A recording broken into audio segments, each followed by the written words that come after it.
నమస్తే అండి. నేను doctor Harikiran, consultant interventional cardiologist, Srikara hospitals, Kompally. ఈరోజు మనము యాంజియోగ్రామ్ అంటే ఏంటి, ఇది ఎవరికి అవసరం అవుతుంది, దానివలన ఉపయోగాలు ఏంటి, దానికి ఏదైనా సైడ్ ఎఫెక్ట్స్ లాంటివి ఏమైనా ఉంటాయా అనేది కనుక్కుందాం. సో హార్ట్ పేషెంట్స్ జనరల్గా ఏదైనా చెస్ట్ పెయిన్ లాంటిది వచ్చినప్పుడు అందరికీ కలిగే అనుమానం ఏంటంటే అదేమన్నా హార్ట్ అటాకా అని చెప్పేసి. సో అలాంటి అనుమానం కలిగినప్పుడు ఒక డాక్టర్ దగ్గరికి వెళ్ళినప్పుడు ఈసీజీ అనేది చేస్తారు, బేసిక్ టెస్ట్. దాంట్లో ఏదైనా మనకి ఒకవేళ లోపల హార్ట్కి సంబంధించిన రక్తనాళాల్లో బ్లాక్స్ ఉండొచ్చు అనే అనుమానం వస్తే నెక్స్ట్ స్టెప్గా 2D ఎకో అంటే హార్ట్ స్కాన్ అనేది చేస్తారు. హార్ట్ స్కాన్లో హార్ట్ పంపింగ్ ఎలా ఉంది అనేది తెలుస్తుంది. సో హార్ట్ పంపింగ్ ఏమైనా తగ్గినట్లుగా అనిపిస్తే దాని మీనింగ్ ఏంటి అంటే హార్ట్కి సంబంధించిన రక్తనాళాల్లో ఏదైనా బ్లాక్ ఉండి దానివల్ల హార్ట్ పంపింగ్ తగ్గింది అని ఇంకొంచెం ఇండికేషన్ వస్తుంది. లేదు, కొంతమంది లక్షణాలు మాత్రం గుండెపోటు లక్షణాలలాగా ఉన్నాయి కానీ వాళ్ళ ఈసీజీ, గుండె స్కానింగ్ రెండు నార్మల్గా ఉన్నాయి, అంటే 2D ఎకో, ఈసీజీ రెండు నార్మల్గా ఉన్నాయి అంటే మీనింగ్ ఏంటి అంటే అప్పటి వరకు వాళ్ళకి ఇంకా కంప్లీట్ డ్యామేజ్ అనేది, హార్ట్ మజిల్ అనేది ఇంకా డ్యామేజ్ కాలేదు, బట్ వాళ్ళ లక్షణాలు గుండెపోటులాగా ఉన్నాయి కాబట్టి వాళ్ళకి maybe in the next near ఫ్యూచర్లో హార్ట్ అటాక్స్ వచ్చే అవకాశం ఉండొచ్చు అని ఒక డాక్టర్కి అనిపిస్తే నెక్స్ట్గా మనం చేసే టెస్ట్ ఈ యాంజియోగ్రామ్ టెస్ట్ అనేది. యాంజియోగ్రామ్ అనేది రెండు రకాలుగా చేయొచ్చు. కన్వెన్షనల్ యాంజియోగ్రామ్ అంటే ఒక డాక్టర్ పేషెంట్ అడ్మిట్ చేసి చేతి రక్తనాళాల నుంచి కానీ కాలు రక్తనాళాల నుంచి కానీ గుండె వరకు ఒక పైప్ లాంటిది పంపించి ఆ గుండె రక్తనాళాల్లో బ్లాక్ కలర్ డై కాంట్రాస్ట్ అనేది ఇంజెక్ట్ చేసి దాంట్లో మనకి బ్లాక్స్ ఎలా ఉన్నాయనేది తెలుసుకునే టెస్ట్ అది conventional angiogram or invasive angiogram అంటారు. సో ఇది జనరల్గా ఏంటి అంటే ఫైనల్ టెస్ట్ లాంటిది, అంటే మామూలుగా చేసే ఈసీజీ, 2D ఎకో కంటే లేదా ట్రెడ్మిల్ అనే టెస్ట్ కంటే ఇంకొంచెం డెఫినెటివ్గా లోపల బ్లాక్స్ ఉన్నాయా లేదా అనేది ఖచ్చితంగా మనం చెప్పగలం. అయితే ఇది కొంతమందికి బాగా ఓల్డ్ ఏజ్ ఉన్న వాళ్ళకి లేదా జస్ట్ ప్లస్ ఆర్ మైనస్ అంటే వీళ్ళకి ఉండొచ్చు ఉండకపోవచ్చు కేవలం డౌట్ కోసం మాత్రమే చేసుకుందాం అనుకునే వాళ్ళకి ఇంకొక ఆల్టర్నేటివ్ యాంజియోగ్రామ్ టెస్ట్ ఉంటుంది, అదే సిటీ స్కాన్ యాంజియోగ్రామ్. అంటే ఇలా అడ్మిట్ చేసి పైపు గుండె వరకు పంపించకుండా ఒక సిటీ స్కాన్ మనం మామూలుగా ఎట్లయితే ఓపీలో డయాగ్నోస్టిక్ సెంటర్లో చేసుకుంటామో అలాగే సిటీ స్కాన్ యాంజియోగ్రామ్ చేసుకోవచ్చు. అయితే సిటీ స్కాన్ యాంజియోగ్రామ్లో కానీ లేదా మెయిన్ యాంజియోగ్రామ్లో కానీ రెండిట్లో డై అనేది అయితే ఇంజెక్ట్ చేయాలి. ఆ డై ఇంజెక్ట్ చేస్తేనే గుండెకి సంబంధించిన రక్తనాళాల్లో మనకి బ్లాక్స్ అనేవి కనిపిస్తాయి. సో రెండిట్లో డై అనేది ఇంజెక్ట్ చేయాలి. అయితే సిటీ స్కాన్ యాంజియోగ్రామ్కి ఉన్న అడ్వాంటేజ్ ఏంటి అంటే ఈ ఇన్పేషెంట్ ప్రొసీజర్ అడ్మిట్ చేయడము, మెయిన్ రక్తనాళ పైపులు అనేది గుండె వరకు పంపించడము ఇట్లాంటివి చేయాల్సిన అవసరం లేదు. అయితే దాంట్లో కొంచెం డిసడ్వాంటేజ్ ఏంటి అంటే ఏదైనా మెయిన్ యాంజియోగ్రామ్ కంటే సిటీ యాంజియోగ్రామ్ యాక్యురసీ అంటే దాని కరెక్ట్నెస్ అనేది కొంచెం తక్కువగా ఉంటుంది. 70 to 80% పాజిటివ్ ప్రెడిక్టివ్ వాల్యూ ఉంటుంది. అంటే మనం దాంట్లో బ్లాక్స్ లేవు అని వస్తే ఓకే, సిటీ స్కాన్ యాంజియోగ్రామ్లో ఏం బ్లాక్స్ లేవని వచ్చిందంటే ఆల్మోస్ట్ బ్లాక్స్ లేవని అనుకోవచ్చు. బట్ దాంట్లో బ్లాక్స్ ఉన్నాయి అని వచ్చిందంటే మాత్రం ఒక్కొక్కసారి అవి ఫాల్స్ పాజిటివ్ రిజల్ట్స్ అవ్వచ్చు.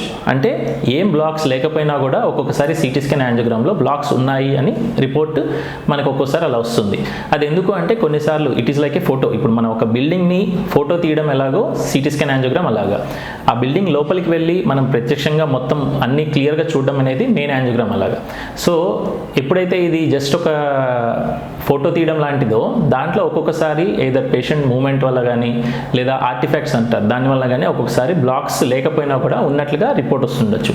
సో దాన్ని కన్ఫర్మేషన్ కోసం మళ్ళీ మనం మెయిన్ యాంజియోగ్రామ్కి వెళ్ళాల్సి వస్తుంది. సో ఇలా 2 స్టెప్ ప్రొసీజర్కి ఓకే అనుకుంటే ఫస్ట్ సిటీ స్కాన్ యాంజియోగ్రామ్ చేసుకొని దాంట్లో ఏం లేదు అంటే అంతటితో మనం ఆగిపోవచ్చు.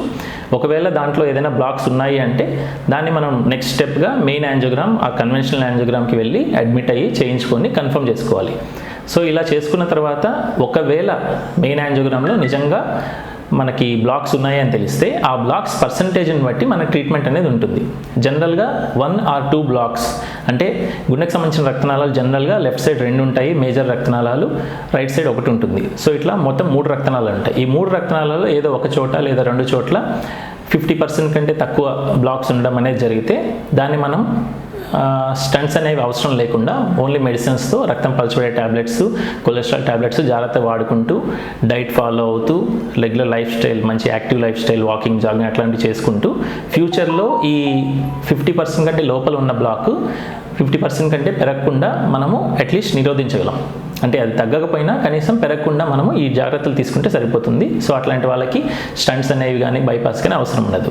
బట్ ఎవరికైతే 1 లేదా 2 చోట్ల 50% కంటే ఎక్కువ, అంటే ఇంకా చెప్పాలి అంటే 70% కంటే ఎక్కువ, 70% కంటే ఎక్కువ బ్లాక్ అనేది ఉందో, ఈ 70% కంటే ఎక్కువ ఉన్న బ్లాక్ ఏ నిమిషంలో అయినా సరే, అది ఒక రోజు కావచ్చు, నెల కావచ్చు, సంవత్సరం తర్వాత కావచ్చు, ఎప్పుడైనా సరే ఫ్యూచర్లో సడన్గా అది 100% బ్లాక్ అయ్యి మేజర్ హార్ట్ అటాక్ వచ్చే అవకాశం ఉంటుంది. కాబట్టి 70% కంటే ఎక్కువ ఉన్న బ్లాక్ని జనరల్గా మనము క్లియర్ చేసి స్టంట్స్ అనేది వేయడం బెటర్ అవుతుంది. పేషెంట్ కండిషన్ని బట్టి, పేషెంట్ బాగా చెస్ట్ పెయిన్ ఎక్కువగా ఉంటే ఎమర్జెన్సీలోనే స్టంట్ వేయాల్సి వస్తుంది. లేదు పేషెంట్ కొంచెం ఎమర్జెన్సీ అనేది ఏం లేదు, చెస్ట్ పెయిన్ ఎక్కువగా లేదు అనుకుంటే కొంచెం టైం తీసుకొని ఆలోచించుకొని అయినా వేసుకోవచ్చు. సో ఇలాగా 2 లేదా 3 ప్లేసెస్లో బ్లాక్ 70% కంటే ఎక్కువ ఉంటే 2 లేదా మనం 3 స్టంట్స్తో వేసుకోవచ్చు. అంతకంటే ఎక్కువ జనరల్గా ఒక్క పేషెంట్ కండిషన్ బట్టి జనరల్గా 3 కంటే ఎక్కువ బ్లాక్స్ ఉంటే అవి మనము బైపాస్ సర్జరీ చేసి క్లియర్ చేసుకోవడం అవసరం ఉంటుంది. సో ఒక యాంజియోగ్రామ్ చేసిన తర్వాత మనకి పర్సంటేజ్ ఆఫ్ బ్లాక్స్ని బట్టి ఒక పేషెంట్ కేవలం మెడిసిన్స్ అవసరం అవుతాయా, లేకపోతే వాళ్ళకి స్టంట్స్ అవసరమా, లేక బైపాస్ అవసరమా అనేది డిసైడ్ అవుతుంది. సో ఇలా యాంజియోగ్రామ్ అనేది హార్ట్కి సంబంధించిన రక్తనాళాల్లో బ్లాక్స్ ఉన్నాయని తెలుసుకోవడం కోసం చేసే పరీక్ష.